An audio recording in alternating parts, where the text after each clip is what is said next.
Hello বন্ধুরা, কেমন আছে সবাই? আজকে হচ্ছে বিয়ে বাড়ি আছে, আমাদের মাঘ মাস চলছে, প্রচুর নেমন্তন্ন পাচ্ছি। তবে ওয়েদারটার সাথে সাথে আমার শরীরটাও এত খারাপ যে ভীষণভাবে আমি অ্যাভয়েড করছিলাম বিয়ে বাড়ি যেতে, কারণ সাজগোজ করে চাদর নিতে একদম ইচ্ছা করে না। তাই স্টাইলের মতো করে একটুখানি নিয়েই নিলাম।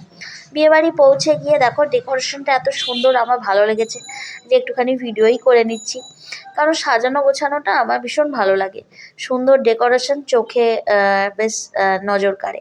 তো এটা আমাদের কনে, এটা মেয়ের বিয়েতেই এসেছি আমরা। তো কনেকে তো আগে তুলতে হবে গিফট টিফট দিয়ে, কিন্তু কনের কাছাকাছি প্রচুর স্টল করেছে, তবে বসার জায়গাটা সোফাটাও ওখানেই ছিল। আমার ছেলে বসাতে একদম ইন্টারেস্টেড নয়, ওইখানে স্টলের দিকে যাওয়ার জন্য ব্যতিব্যস্ত। তো আমি দেখলাম ফুচকা ছাড়া বাকি যে কোনো স্টলে যেতে বলেছি। ফুচকাটা আমি পছন্দ করি না, বিশেষ করে বিয়ে বাড়িতে একদমই নয়।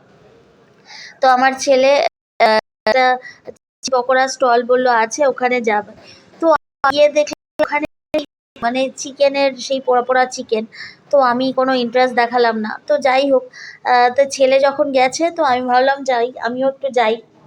তো এখানে সেই স্টলটা, তবে যেটা ভালো লাগে সেটা হচ্ছে চায়ের স্টল বসেছে। চাটা তো আমি অবশ্যই খাবো, কারণ গলার অবস্থা খুবই খারাপ, আমার গলার আওয়াজ শুনেই বোঝা যাচ্ছে কতটা বসে গেছে। তাও এই হেরে গলাতেই আমি ভয়েস ওভার দিতে বাধ্য হচ্ছি, কারণ ভিডিওটা আমি বেশ কয়েকদিন আগে করেছি, কিন্তু আপলোড করতেই পারছিলাম না ভয়েস ওভারের জন্য। তো এখানে আমি ওই যে চিকেন টিক্কা না জানি না, ওই ধরনের একটু পোড়া পোড়া চিকেন, যেটা আমার খেতে ভালো লাগে না, নিতে হয় বলে একটুখানি নিয়েছি। কারণ চাটা খাবো, এই যে এটা একটু পোড়া পোড়া চিকেন, যে যাই হোক ওটা খেলাম। খেয়ে চাটা তো অবশ্যই খাবো। আর আমার আগে দেখি ছেলেই লাইন দিয়ে দিয়েছে, মানে ছেলে আগেই চা খাবে। আমাদের বাড়িতে সবারকার ভীষণ চায়ের নেশা, ছোট থেকে বড় সবারকার। আর আমার ঠান্ডা লেগেছে বলে আমি চা খেতে চাইছি। তো কনের কাছে আর দাঁড়িয়ে থেকে লাভ নেই, বাইরে যাই, কারণ বাইরেটা আরও সুন্দর, খুব সুন্দর জায়গাটা। এইটা একটা ব্যাঙ্কোয়েট, আমাদের হালিশহরই আছে, তবে ব্যাঙ্কোয়েটটা আমার ভীষণ ব্যক্তিগতভাবে ভালো লেগেছে। তো নিজে একটুখানি ঘুরে বেরিয়ে নিলাম। বিয়েটা মনে হয় রাতের দিকে, তখন সবে সবে বসেছে। মানে বর এসেছে, সেখানে বিয়েতে বসেছে। তো সেই জন্য সেখানটা পরে তুলবো, আগে আমি বাইরেটা তুললাম। এটা হচ্ছে মণ্ডপের ডেকোরেশন, আমার প্রত্যেকটা ডেকোরেশনটা ভীষণ ভালো লেগেছে। তো বিয়েটা আপাতত ছেলে বসেছে, এখনও কনে আসেনি, মানে এখানে বসার জন্য। তো একটুখানি ভিডিওটা করে নিচ্ছিলাম, তো আমার হাজব্যান্ড বললো চলো একটুখানি বিয়েটা দেখে নিয়ে তারপরে খাওয়ার জায়গাটা ফাঁকা হলে, কারণ এখন কিন্তু রাত্রি প্রায় 11টা, আর বেশ ঠান্ডা পড়ছিল। আর শরীরটা যেহেতু খারাপ ছিল, বেশি রাত্রি করব না। তো খাবার জায়গায় চলে যাওয়ার আগে আমি বললাম তাহলে একটুখানি এদিক ওদিক ছবিই তুলে নিই। তো এখানে একটা মকটেলের যে সেকশনটা করেছে, এটাও আমার ভীষণ ভালো লেগেছে। মানে কালারফুল জলের সাথে কালারফুল লাইট, আমার ছেলেও খেয়েছে।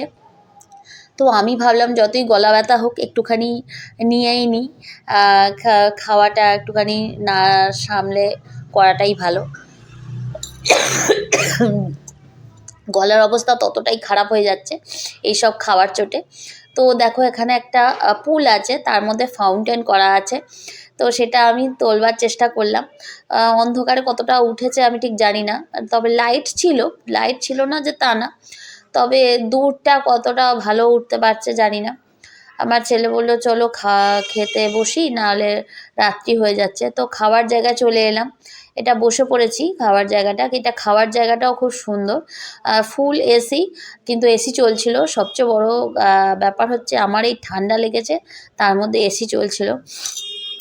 ভাবলাম চলো খাওয়াটাও তোমাদের সাথে শেয়ার করব, কিন্তু অত আমি তুলতেও পারছিলাম না ভীষণভাবে। তবে আমাদের এই যে পদ্ম পাতা দেওয়াটা তুললাম, ভীষণ ভালো লাগে পদ্ম পাতায় খেতে, মানে আগে শুনেছি পদ্ম পাতায় খাওয়া।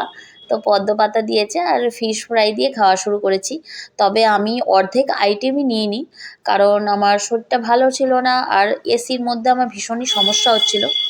তো আমি একটু আধটু করে খেয়ে কিন্তু খাওয়াটাকে ইতিই মেরেছি। আর মিষ্টিও অনেক রকম করেছিল, তার মধ্যে আমি একটা মিষ্টিই খেয়েছি। আর সত্যি কথা, আমি কিন্তু খেতে খুব একটা যে ভালোবাসি তা নয়, আর বিয়েবাড়িতে আমি খুবই কম খাই, যত ভালো মন্দই খাওয়া হোক না কেন। আর এই দুধের মিষ্টিটা পছন্দ করি বলে এটাই নিয়েছি। চলে গেলাম পান স্টলে। পান স্টলে এত পান রয়েছে, কিন্তু দিল একটা। মানে পান স্টল কিসের জন্য পান স্টল আমি বুঝলাম না, পান তো দিল একটা। একটা তো তোমার যদি ব্যাচেতে বসা হয় ওখানেই দেওয়া হয়, কিন্তু সাজানোর খুব ঘটা, সুন্দর করে সাজিয়েছে, কিন্তু বলল দিল একটা। ছেলে যেটা খায় না, ছেলে নিয়ে আমাকে দিয়ে দিয়েছে, কারণ আমি পান খেতে ভীষণ ভালোবাসি। এইবার দেখো বিয়ে বসেছে, খাওয়া দাওয়া হয়ে গেছে, ভাবলাম বিয়েটা একটুখানি তুলে নিয়ে তারপরে বাড়ি যাব। তো বিয়ে বসে গেছে, তবে মনে হলো বাকি যা নিয়মকানুন অনেক দেরি হবে, আমার অতক্ষণ থেকে লাভ নেই, বাড়ি যাই। তো এখানে একটা ঢুকতেই মন্দির আছে, এটা আমি যাওয়ার সময় খেয়াল করলাম, তো তুলে নিলাম। ভিডিওটা দেখার জন্য অনেক ধন্যবাদ, আর আমার গলাটা শোনার জন্য অনেক ধন্যবাদ। Tata, bye bye.